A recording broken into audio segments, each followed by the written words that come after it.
स्वागत है आपका हमारे यूट्यूब चैनल नवोदय एडवर्सिटी ए एकेडमी पर learn together for a better tomorrow. यहाँ पर मैं आपको सी टेट, यू टेट तथा अदर स्टेट से संबंधित टेट की तैयारी कराऊंगा। आज का हमारा जो टॉपिक है वो है पियाजे का संज्ञानात्मक विकास का सिद्धांत, यानी cognitive development theory of Jean पियाजे।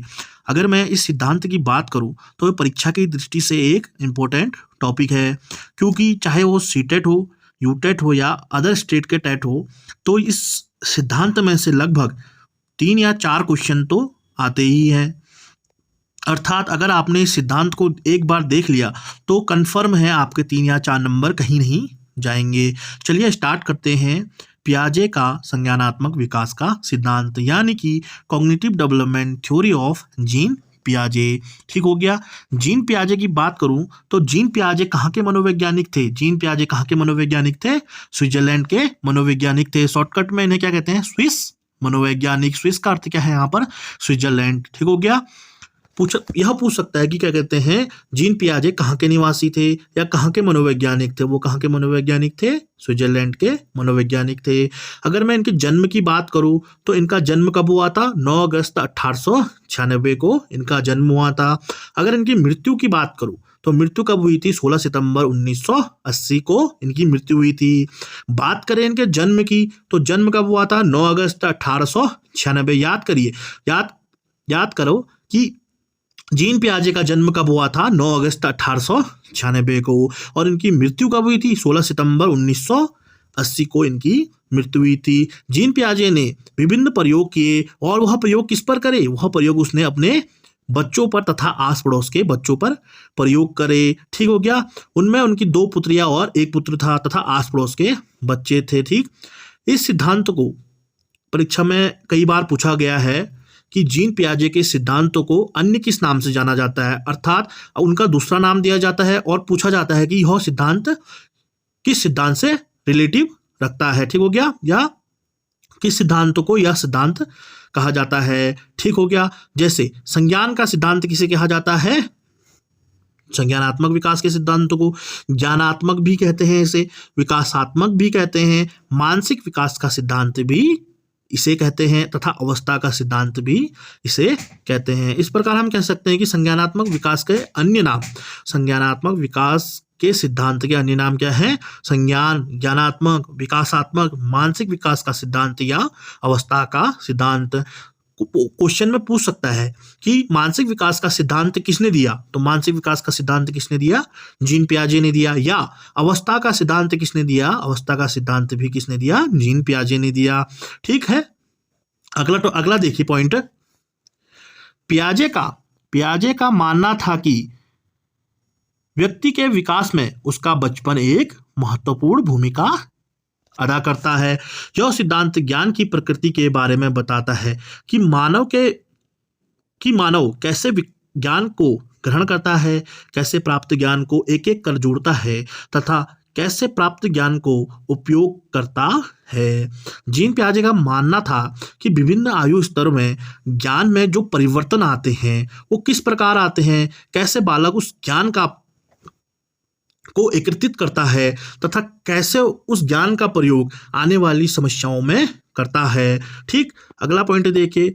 सर्वप्रथम क्वेश्चन में पूछा भी गया है कि सर्वप्रथम संज्ञानात्मक पक्ष का क्रमबद्ध व वैज्ञानिक तरीके से अध्ययन किसने किया? तो सर्वप्रथम संज्ञानात्मक पक्ष का क्रमबद्ध व वैज्ञानिक अध्ययन किसने किया? स्विट्जरलैंड के प्रसिद्ध मनोवैज्ञानिक जीन पियाजे ने किया। इसीलिए इन्हें आधुनिक बाल मनोविज्ञान का जनक भी माना जाता है। संज्ञानात्मक विकास का जनक किसे माना जाता है?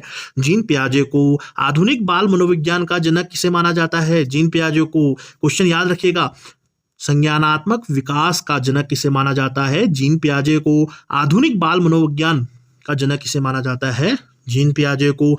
इन्होंने एक पुस्तक लिखी थी, origins of intelligence in the child, origins of intelligence in the child, जिसमें उन्होंने बताया था कि बालक द्वारा अर्जित ज्ञान विकास के प्रत्येक अवस्था में बदलता रहता है। फॉर एग्जाम्पल अगर शैशवावस्था की बात करें तो शैशवावस्था में बालक अनुकरण के माध्यम से या सहज क्रियाओं के माध्यम से अपने ज्ञान को अर्जन करता है, इसीलिए इस अवस्था को अवस्था का सिद्धांत भी कहा। जीन पियाजे का मानना था कि बालक के प्रत्येक अवस्था में ज्ञान क्या होता है, परिवर्तित होते रहता है, चाहे वो उसकी शैशवावस्था हो, बाल्यावस्था हो, पूर्व बाल्यावस्था हो, उत्तर बाल्यावस्था हो या किशोरावस्था हो। अगला देखिए, जीन पियाजे को विकासात्मक मनोविज्ञान का जनक भी कहा जाता है। 3 इंपॉर्टेंट पॉइंट तो याद कर लिए। संज्ञानात्मक विकास का जनक किसे कहा जाता है? जीन पियाजे को। आधुनिक बाल मनोविज्ञान का जनक किसे कहा जाता है? जीन पियाजे को। विकासात्मक मनोविज्ञान का जनक किसे कहा जाता है? जीन पियाजे को विकासात्मक मनोविज्ञान का जनक माना जाता है। ठीक हो गया। अगला पॉइंट देखिए, जीन पियाजे के इस सिद्धांत में कुछ कॉन्सेप्ट होते हैं, उन कॉन्सेप्ट को हम क्लियर करते हैं क्योंकि यह कॉन्सेप्ट क्लियर करने बहुत जरूरी है। तभी इसके आधार पर हम जीन पियाजे ने जो संज्ञानात्मक विकास के सिद्धांतों को आयु के आधार पर बांटा है उसको पढ़ेंगे। जीन पियाजे ने संज्ञानात्मक विकास के सिद्धांतों को कितने भागों में बांटा है? 4 भागों में बांटा है, जो कि हम आगे पढ़ेंगे। ठीक हो गया। इसके जो कुछ कॉन्सेप्ट है उसको पढ़ते हैं। पहले सबसे पहला आता है अनुकूलन। अनुकूलन का अर्थ क्या होता है? आप नाम से ही बता सकते हैं कि अनुकूलन का अर्थ क्या होता है। जब बालक वातावरण के अनुसार अपने आप को ढाल देता है तो वह क्या कहलाता है? अनुकूलन कहलाता है। अर्थात फॉर एग्जाम्पल देखा होगा कि बहुत से बच्चे पढ़ने के लिए बाहर जाते हैं, वह उस परिवेश के अनुसार अपने आप को ढाल लेते हैं, उस परिवेश में रहना सीख जाते हैं, तो उसे हम क्या कहते हैं? अनुकूलन कहते हैं। अनुकूलन को भी पियाजे ने कितने उप प्रक्रियाओं में बांटा? 2 उप प्रक्रियाओं में बांटा। एक तो था आत्मसात्करण, दूसरा क्या था? समायोजन। पहला क्या था? आत्मसात्करण और दूसरा समायोजन। आत्मसात्करण किसे कहते हैं? समझिएगा, जो चीज मैं बोल रहा हूं उसको थोड़ा ध्यान से सुनिएगा कि आत्मसात्करण किसे कहते हैं। जब हम पूर्व ज्ञान को नए ज्ञान के साथ जोड़ते हैं तो उसे क्या कहते हैं? आत्मसात्करण कहते हैं। फॉर एग्जाम्पल, कोई बालक है, उसने पहले एक काला कुत्ता देखा, उसने देखा कि उस काले कुत्ते के कितने पाँव हैं? 4 पाँव हैं, और वह क्या कर रहा है? भौंकने की आवाज निकाल रहा है। क्या कर रहा है? भौंक रहा है। ठीक हो गया।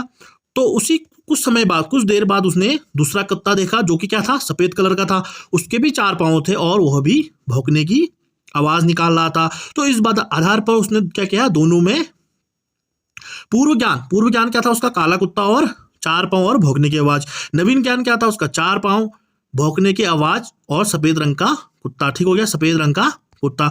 तो उसने क्या करा? अपने पूर्व ज्ञान को नवीन ज्ञान से जोड़ा। उसने यह जोड़ा कि जिसके 4 पाँव होते हैं और जो भौंकने की आवाज करता है उसे क्या कहते हैं? कुत्ता कहते हैं। ठीक हो गया। या फॉर एग्जाम्पल ये भी कह सकते हैं कि बालक जैसे साइकिल चलाता है पहले, तो वह उसके बाद कुछ समय बाद वह मोटरसाइकिल चलाने लग जाता है, तो हम ये कह सकते हैं कि उसने अपने पूर्व ज्ञान का थोड़ा बहुत हिस्सा क्या करा? अपने नवीन ज्ञान में जोड़ा। ठीक हो गया।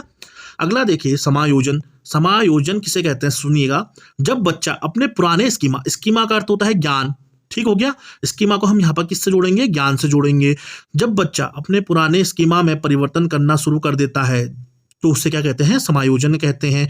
फॉर एग्जाम्पल, मैंने पहले आत्मसात्करण में आपको एग्जाम्पल बताया था कि बालक ने क्या देखा? एक काला कुत्ता देखा। उसने क्या देखा? उसके 4 पाँव हैं और वह भौंक रहा है। उसके कुछ समय बाद उसने क्या कहते हैं? मान लो एक एग्जाम्पल के तौर पर उसने एक बिल्ली देखी। ठीक, एक बिल्ली देखी। ठीक, बिल्ली देखी, उसने देखा कि उसके भी कितने पाँव हैं?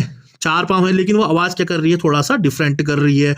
तो उसने क्या करा? अपने पुराने ज्ञान को मैं क्या करा? कुछ परिवर्तन किए और उसने क्या कहा कि बिल्ली म्याऊ की आवाज निकालती है और उसके 4 पाँव होते हैं। तो उसने क्या करा? इन दोनों के बीच डिफरेंस करा। ठीक है। अगला देखिए, स्कीम्स।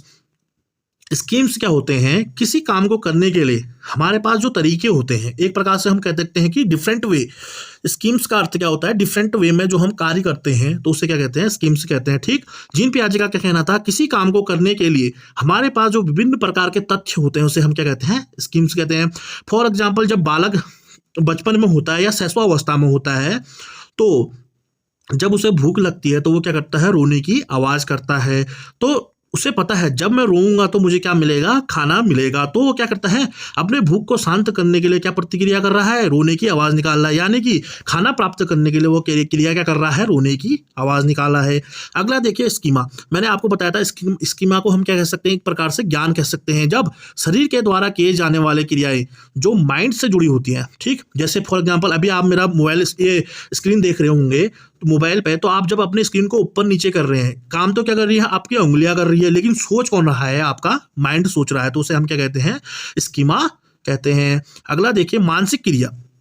बालक जब किसी समस्या का समाधान करने के लिए चिंतन करता है तो वह उसकी क्या कहलाती है, मानसिक क्रिया कहलाती है। अर्थात हम कह सकते हैं कि चिंतन करना क्या कहलाता है, एक प्रकार का मानसिक क्रिया है। ठीक हो गया। अगला देखिए साम्य धारण। जब बालक कोई भी नया काम करता है तो उसके मानसिक प्रक्रिया असंतुलित हो जाती है। इसे दूर करने के लिए वो आत्मसातकरण और समायोजन में क्या करता है, एक प्रकार का पुल बांधता है, जिसे हम क्या कहते हैं, साम्य धारण करता है। अर्थात वो दोनों का प्रयोग करता है, आत्मसातकरण का भी और समायोजन का भी। आत्मसातकरण क्या होता है, पुराने ज्ञान से नवीन ज्ञान को जोड़ना, ठीक। और क्या होता है, समायोजन क्या होता है, पुराने ज्ञान में परिवर्तन करना। ठीक हो गया। अगला देखिए संज्ञानात्मक संरचना। बच्चे के मानसिक क्षमताओं, संगठन या क्षमताओं को संज्ञानात्मक संरचना कहते हैं। एक प्रकार से बच्चे के मानसिक संगठन या क्षमताओं को क्या कहलाता है, संज्ञानात्मक संरचना कहलाती है।